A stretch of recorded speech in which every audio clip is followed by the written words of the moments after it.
On today's Apple Daily, how we make the Apple Daily. It is my birthday. Happy New Year, everyone. For the latest Apple news, rumors, and leaks, every weekday at 12 UTC. Join us in the iCave.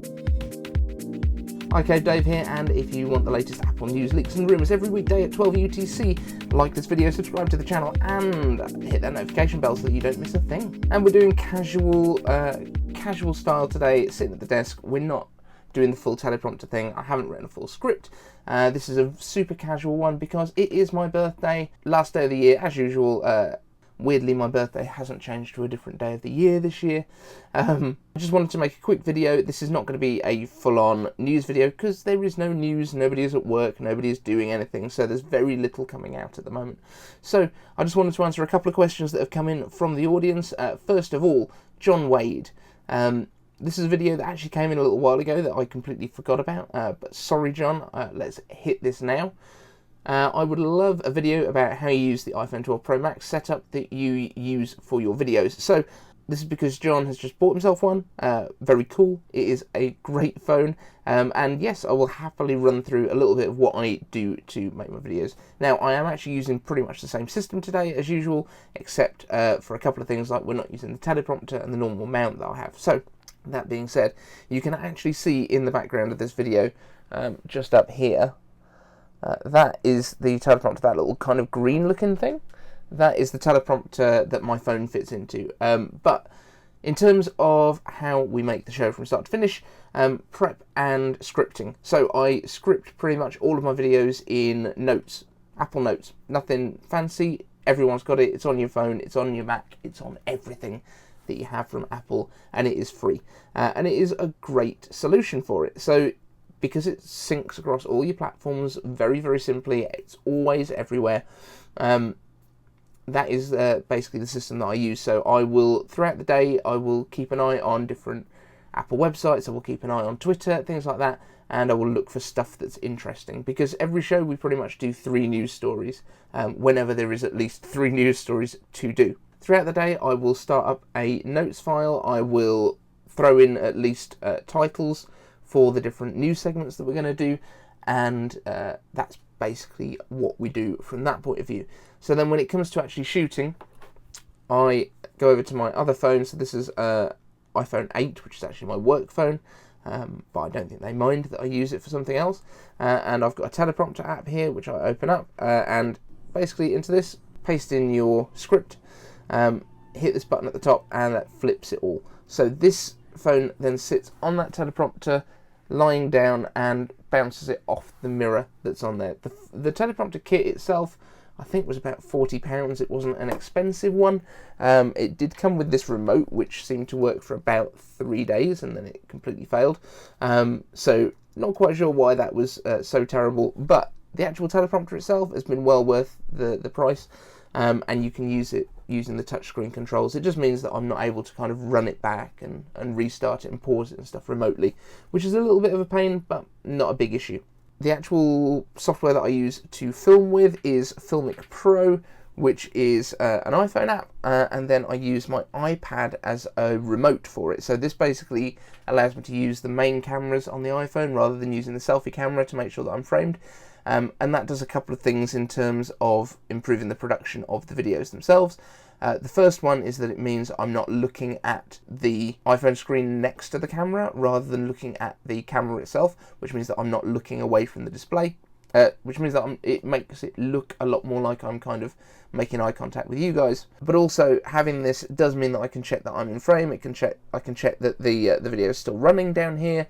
I can kind of refocus. You get separate controls for exposure and focus on Filmic, so you can have it lock onto focus on a particular spot in the scene, but allow the lighting to change if you're in a changing environment.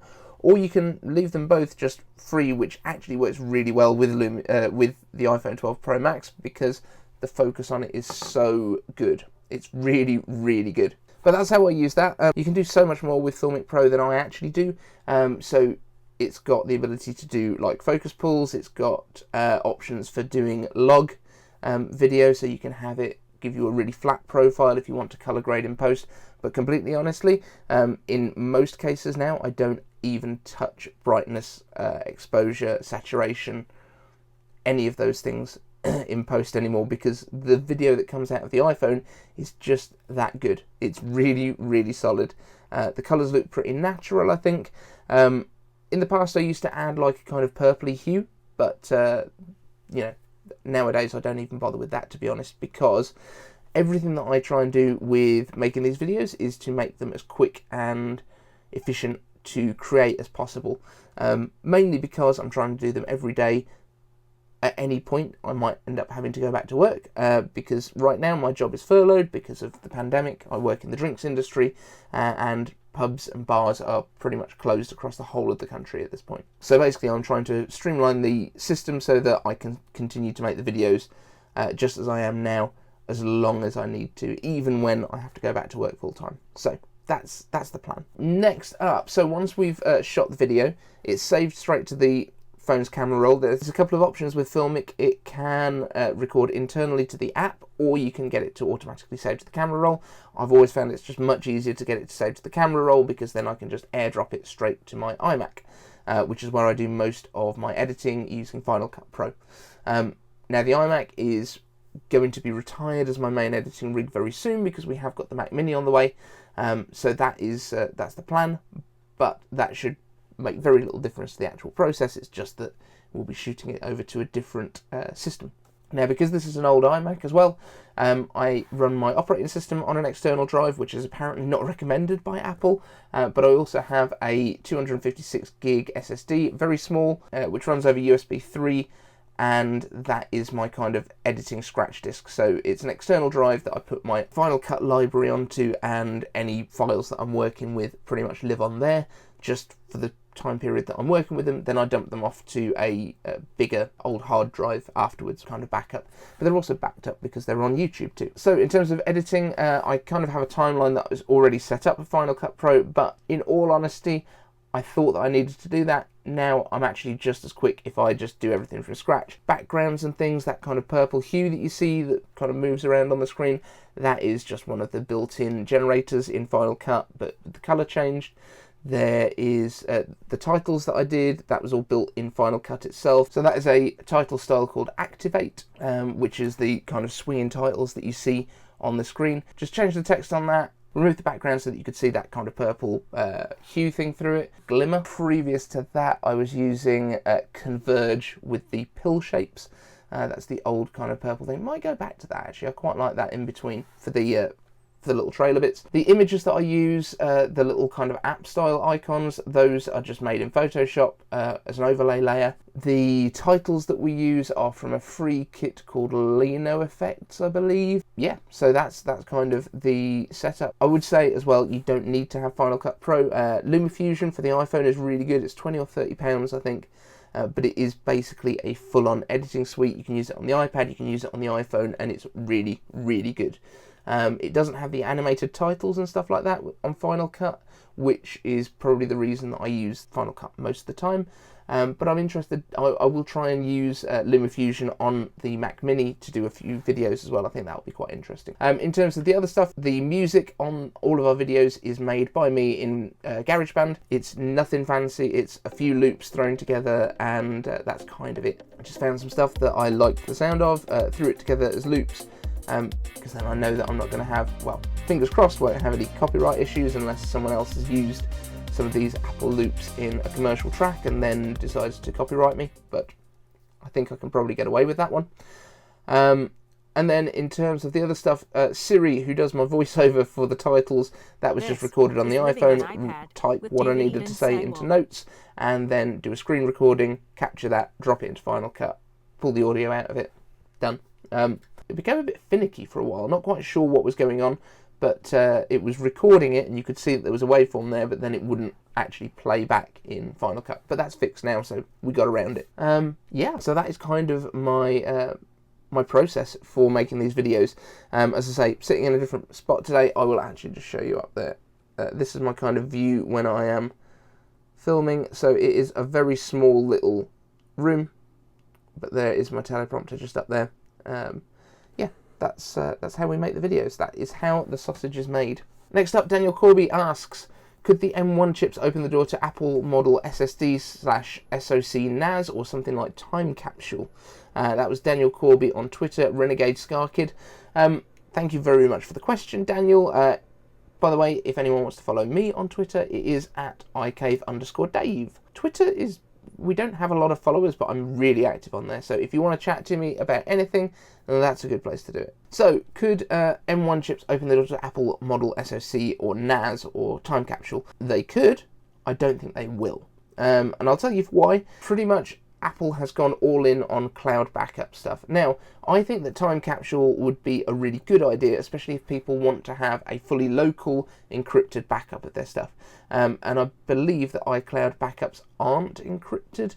I could be wrong there. It's not something that I'm particularly worried about because the stuff that I put up there is very much just backups of these videos, which I'm putting out to the public anyway. But I understand why a lot of people want to have encrypted backups of stuff. So that would be a thing that would be interesting. I mean, there's certainly ways of doing that already, and it would actually fit with Apple's MO a little bit as well, of wanting to give people options for even more privacy. I don't think they're going to do it. However, in terms of SSD NAS type thing, that could actually happen, and I think if they're going to do it, I think they will go with that modular Mac Mini design that we were talking about the other day on my Macs video, which is that just like they could do an eGPU in a Mac Mini enclosure, so you kind of stack your Mac Mini on the Mac Mini GPU, they could very much, because SSDs and NAS type stuff is very, very small these days, you could easily have a small kind of SSD array that works as a NAS in a Mac Mini type enclosure, and again stack it up. So you end up with kind of something looking a bit more like this. So this is the old, oh, it's probably going to ruin my mic, but this is the old G4 Cube from Apple, which is one of my favourite Apple designs of all time, and I think it's absolutely beautiful, but they are blooming heavy. You forget how heavy old Macs were. And it turns out that this is actually a time capsule, and guess what? It's exactly the same dimensions as the Cube. So I'm guessing this is also exactly the same as the Mac Mini. So I would love if Apple was to bring out like a polycarbonate enclosure like this with slots in the back, and you could basically stack your Mac Minis into there, so you basically build yourself a new cube. These things, by the way, if you haven't seen them before, I know I've done this on one of the live streams before, but if you want to access the internals, there you go. That's your whole computer. And I love this thing so much. It needs to go that way around.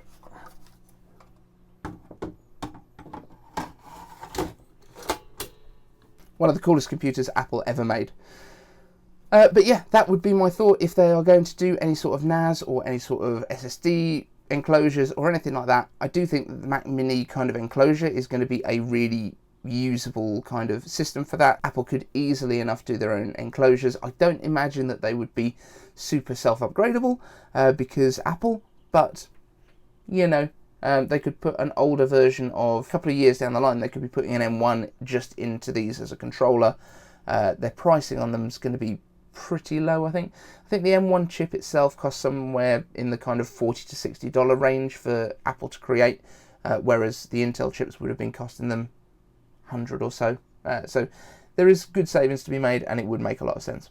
So thank you so much for the question. And down to Notification Squad, we've got 2 new members. Ed Brown, who I need to give shout outs for a lot more often anyway, because he is one of, he's basically my old school Apple dealer.